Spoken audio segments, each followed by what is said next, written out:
Let's bring in Katie Pavlich, townhall.com editor and a Fox News contributor. I want to put up on the big screen just the timeline of how this is all going to unfold in the months ahead. First of all, you get the first primary debate.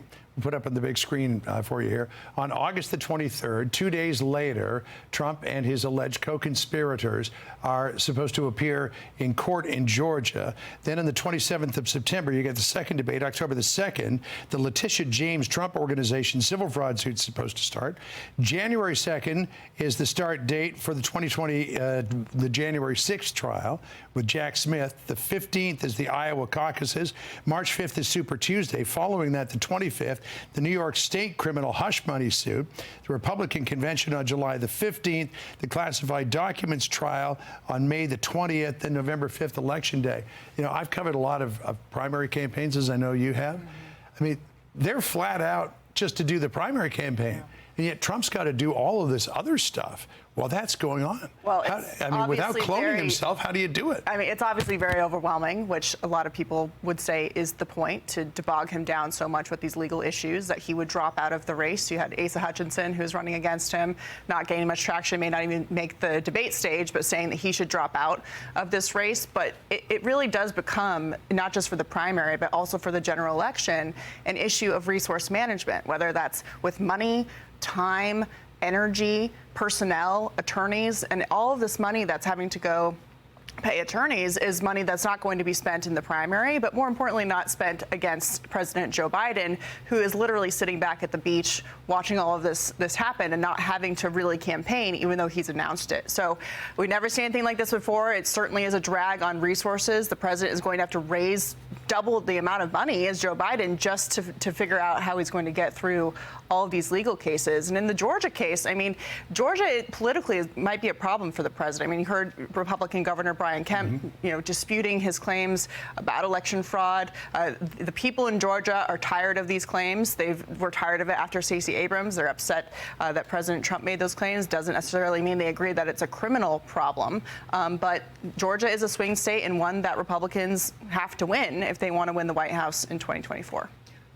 One thing we know about this indictment and the forthcoming trial, when and if there is one, is that cameras will be allowed in the courtroom. Is that something you think will be helpful to the nation at this point, the nation's political climate, or more harmful? I think generally speaking, these indictments, as you've seen with the polls, people believe that they are politically motivated. And the former president can make the argument that he is being pursued unfairly, that there is a double standard of justice, a violation of his civil liberties versus someone like Hunter Biden or President Joe Biden, who has hardly been looked at when it comes to his connections, possibly, that we know about, to Hunter Biden's overseas business dealings and the way that it's been handled by David Weiss, who is now the special counsel. So it's something we haven't seen before, so I can't say that it would be good or bad for the country. We obviously, in media, want more transparency. But for the president, you know, with this mugshot that allegedly will be taken of him, to have him in court, certainly he knows that everybody will want to be watching, and the campaign may benefit from using a lot of the what comes out of that indictment to their advantage. Okay, so we heard from, speaking of David Weiss, we heard from the DOJ and the prosecutors who had a deadline of noon today to submit to Judge Mary Ellen Noriega their rationale for wanting to withdraw from this plea agreement. So they said, look, this diversion agreement, which included that immunity deal inside it, is null and void. It's not valid. Biden's attorneys, Hunter Biden's attorneys, on the other hand, are saying, wait a second. This thing was signed by both parties before it ever got to court. It didn't need to be signed off on by Judge Noriega. It remains in effect.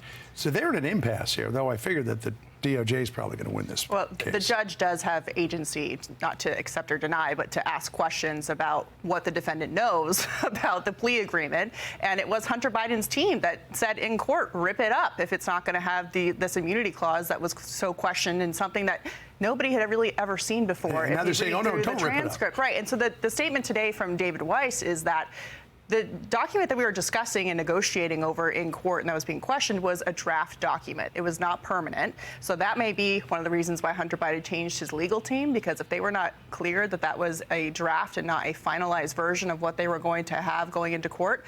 And a lot of the time, the prosecutors and the defendants go into court thinking that there is a done deal. And you had the judge talking about not being a rubber stamp, and usually they are. But it was so egregious and something she'd never seen before that she had some questions. And now he may go to trial, and he's on pretrial release with conditions like no drugs, get a job, talking to the court about international travel, and a whole list of other conditions. No gun ownership. No gun ownership, correct. Life is hard when you're facing charges. It is. It's Katie. difficult and expensive. Thank you. Good to see you. I'm Steve Ducey. I'm Brian Kilmeade. And I'm Ainsley Earhart. And click here to subscribe to the Fox News YouTube page to catch our hottest interviews and most compelling analysis.